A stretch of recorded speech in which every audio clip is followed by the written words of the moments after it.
Ադրբեջանի նպատակները եղել են եւ կան նույնը, երբ ինքը տեսնում է, որ դիմացինը պատրաստ է ծախել ամեն ինչ, այնքանավոր թղթի կտոր ստանա, որը ոչ մի արժեք չունի, ինքը սխմելու է մինչև վերջ։ Առաջանալու են նոր պահանջներ, ավելի անդրամաբանական։ Խնդրում եմ, ժողովուրդ ջան, ես հասկանում եմ, որ մեր երկրում իրադարձությունները այնքան շատ են ու այնքան վատն են բոլորը, որ մենք չենք էլ հասցնում դրանք ֆիքսենք, բայց մի հատ կհիշեք մի տարի առաջ ինչ էր ասում։ Ոչ մի դեպքում սահմանադրություն չեմ փոխելու։ Ոնց կարող է դա տեղի ունենալ Ադրբեջանի պահանջով։ Չէ, ինչ երրորդ երկրներ, եւ այլն եւ այլն։ Բա ուր է։ Հերթով կտոր թուլացնելով մեր երկրի եւ մեր քաղաքացիների զգոնությունը, ինքը կատարել է բոլոր պահանջները ու կկատարի բոլոր նրանք, որոնք առաջ կքաշվեն։ Այդ ցավը կայանում է նրանում, որ կարմիր գիծ չկա։ Քանի որ ինքը իր իշխանության պահպանման համար է բանակցում, իրան պետքա թղթի կտոր, որի բուն բովանդակությունը եւ արժեքը էական չի իր քարոզ արշավի համար։ Ինքը ամեն ինչ պատրաստ է հանձնի, ամեն ինչից պատրաստ է հրաժարվի, եւ բնականաբար Ադրբեջանը դա տեսնում է, նորանոր պահանջները առաջ քաշում, գիտակցելով, որ դիմացինը այլ ընտրանք չունի։ Դիմացին ասելով ես նկատում եմ Նիկոլ Փաշինյանի անձը, այլ ոչ թե Հայաստանի Հանրապետությունը։ Ադրբեջանը վերջին 5 տարում սովորել է, որ սպառնալիքի լեզվով խոսելու դեպքում, որ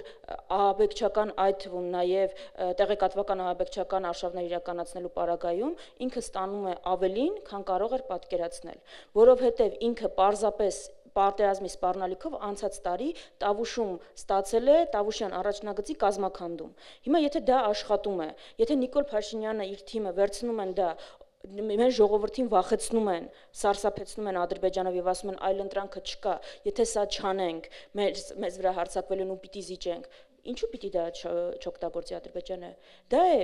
Ադրբեջանի պահանջները մեկը չեն, երկուսը չեն, դրանք չեն սահմանափակվել տարածքային որևէ պահանջով։ Միջանցքից սկսած Ադրբեջանի պահանջով տարածքային միջանցքից սկսած, մինչև ադրբեջանցիների բնակեցումը այստեղ, իրենց բանակցային օրակարգի հերթական կետերն են։ Հայաստանի սահմանադրության փոփոխությունը, ԵԱՀԿ Մինսկի խմբի դիմել համատեղ լուծարման համար եւ այս կոնտեքստում հետաքրքիր է օրինակ ինչ են խոսել ԵԱՀԿ հատուկ ներկայացուցիչի հետ։ Ինչ այդ հարցն են հենց քննարկի, այսինքն այդ պահանջները չեն ավարտվել, միայն ավելանում են այս զիջումներով եւ այդ գործելավոճը Ադրբեջանը տեսել է, որ աշխատում է այս պարագայում, դրա համար էլ չնայած նրան, որ հայտարարում են, որ համաձայնեցված կետ համաձայնեցրել են փաստաթուղթը ու գնում են խաղաղության, Ադրբեջանը ավելի շատ է կրակում, քան միջև այդ հայտարարությունը։ Տեսել եք, տենց խաղաղություն գերիները Բաքվի բանտում սահմանին ավելի շատ են կրակում, քան նրանից առաջ, երբ հայտարարել են, որ խաղաղության իրենց անվանումով պայմանագիրը պատրաստ է։ Ես այդպիսի խաղաղություն ուրիշ ոչ միտեղ չեմ տեսել։ Բնականաբար Բաքուն պարբերաբար փորձում է տանել իրավիճակը դեպի նոր էսկալացիա, մենք էլ բնականաբար ամեն անգամ փորձում ենք այդ նոր էսկալացիան թույլ չտալ։ Ու պիտի ասեմ, որ մենք հասկանում ենք, որ իրավիճակի լարումը կամ հնարավոր էսկալացիան կախված է ինչպես Բաքվի ցանկություններից, այնպես էլ նաև մեր այդ իրավիճակը կառավարելու ունակություններից ու մենք այս սկզբունքով ենք առաջնորդվում, մենք միշտ պատրաստ ենք ու ամեն ինչ անում ենք այդ պատասխանատվությունը կրելու ու այնպես անելու, որպեսզի մեր հանրապետության վրա նոր պատերազմ հանկարծ չլինի։ Իսկ ինչ վերաբերվում է առհասարակ սահմանային կրակոցներին եւ մնացածին, օրինակ, չգիտեմ, էլի միջև 20 թվականի պատերազմը որպես այդպեսին, եթե հիշեք, թե